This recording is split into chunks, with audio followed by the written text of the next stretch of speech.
të cilën konsiderohet se paraqet rrezik të papranueshëm për sigurinë e Republikës së Kosovës. Berisha prej javësh është suspenduar nga pozita e drejtorit të departamentit në prodhimin e dokumenteve në Ministrinë e Punëve të Brendshme të Kosovës. Ai kishte thënë se për shkak të djalit të agjes së tij, një polic i dyshuar nuk i është lëshuar certifikata. Mirë, po arsyeja pse nuk është lëshuar certifikata sigurisë ka të bëjë me para.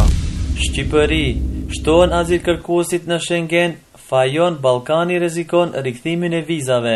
Komiteti për Drejtësi dhe Punë Civile pranë Parlamentit Evropian do të shqyrtojë të njëjtën e kësaj jave propozimin për vendosjen e mekanizmit mbrojtjes në hapësirën pa viza.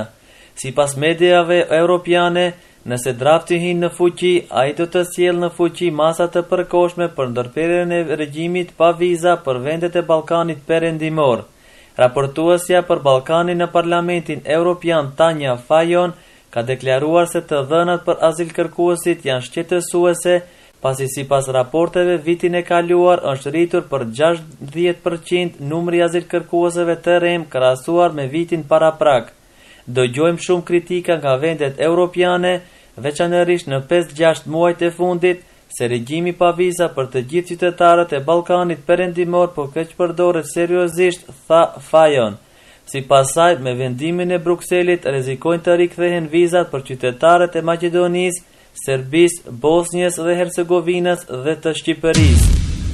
Perëndimorët të propozojnë zhvendosje të përmendores së UÇPMB-s. Përfaqësuesi diplomatik të vendeve perëndimore u kanë propozuar partive politike shqiptare në loginën e Preshevës që vetë ta zhvendosin përmendorën kushtuar UÇPMB-s nga qendra e Preshevës në një lokacion tjetër, shkruan sot gazeta Beogradit Danas. Ideja e diplomatëve, shkruan gazeta, që në këtë mënyrë të pengohet ndërhyrja e organeve shtetërore të Serbisë, të cilat janë kërcënuar se deri me 17 janar me të butë ose me dhunë do ta largojnë përmendorën. Diplomatët kanë propozuar që Këshilli Kombëtar i Shqiptarëve me urgjencë të miratojë propozimin e pamjes së flamurit të Bashkësisë Shqiptare në Lugin, që të evitohet vendosja e flamurit kombëtar shqiptar, shkruan kjo gazetë. 86.000 maqedonas me pasaporta bullgare. Ish-ministri bullgar, tani drejtor i Muzeut të Kombëtar të Sofjes, Božidar Dimitrov, deklaroi se deri më tani 86.000 maqedonas janë pajisur me pasaporta bullgare. Për mbështetësinë bullgare ka interes të madh në Maqedoni. Deri më tani 86.000 maqedonas kanë fituar pasaporta bullgare, që përbën pothuajse 10% nga popullsia slave në vend. Ky interes vazhdon edhe më tani, me çka bie teza e propagandës maqedonase se pasaportën bullgare maqedonasit e kanë dashur vetëm për të udhëtuar drejt perëndimit. Trupat ushtarake turke vran 12 kurd në afërsitë të kufirit me Irakun. Ushtarët turq vran 12 rebel kurd gjatë përleshjeve të armatosura në kufirin turko-irakian. Rebelet e Partisë së Punëtorëve të Kurdistanit përfituan nga mjegulla dhe rreshtet e Deborës për të sulmuar postbllokjet turqe nga përtej kufirit me Irakun. Incidenti ndodhi në sfondin e negociatave me liderin e burgosur të PKK-s Abdullah Öcalan për t'i dhënë fund luftës armatosur me qëllim themelimin e enklavës së pavarur kurde në Turqinë juglindore. Siri, regjimi i Esadit filloi të liroj 2130 civil kundrejt 48 iranianëve që ndodhen në duart e opozitarëve. Mes personave që pritet të lirohen ka edhe qytetar turq. Këmbimi realizohet me ndërmjetësimin e Turqisë dhe Katarit. Në këtë kuadër, opozitarët do të lënë të lirë 48 shtetas iranian, kurse regjimi i Esadit do të lirojë përkundrejt kësaj 2130 civil që mban peng.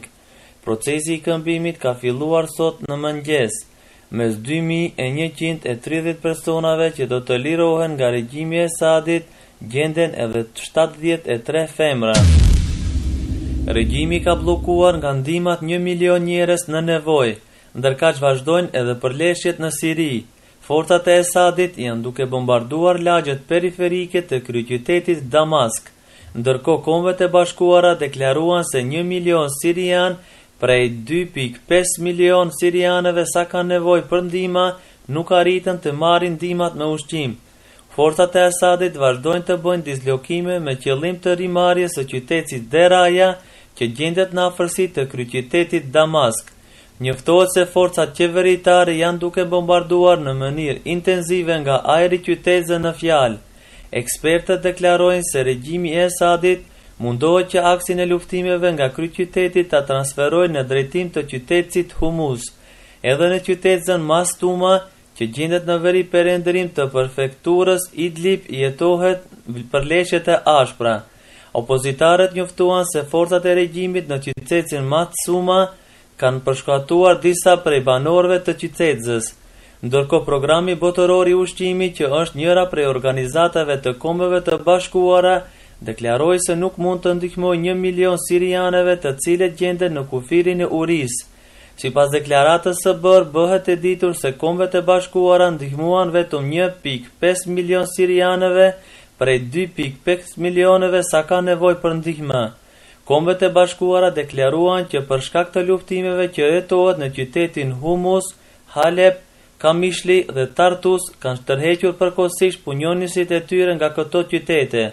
Në anën tjetër, sekretari i përgjithshëm i Kombeve të Bashkuara Ban Ki-moon bëri të ditur se plani i Esadit në asnjë mënyrë nuk do të shërbejë për zgjidhjen e krizës në vend. Palestinë, sulmohen xhamit dhe trashëgimia islame. Izraeli vazhdon të mos tregojë sensibilitetin e duhur për mbrojtjen e veprave islame në tokat e shenjta që i mban të pushtuara për rreth gjysmë shekulli. Grupet radikale qifute këtë herë morën në shënjesër xhaminë e profetit Daud në lagjen e vjetër të Jeruzalemit. Në deklaratën e lëshuar nga Fondacioni El Aqsa dhe Agjencia e Mbrojtjes Kulturore, thuhet se grupet radikale qifute sulmuan xhaminë e profetit Daud, që ndodhet në pjesën jugperëndim të Mesxhidi Aqsa dhe shkaktuan dëme të rëndësishme në avlinë e xhamisë. Gjithashtu në këtë sulm, agresorët kanë shkatëruar edhe pllakat e mermerit dhe fajancat e kohës osmane të shekullit të 17 që ndodheshin në 3 muret e xhamisë. Kurse më herët Izraeli një pjesë të xhamisë së profetit Daud e kishte shndruar në sinagogë, pavarësisht se ajo ishte një prej veprave më të rëndësishme të historisë islame.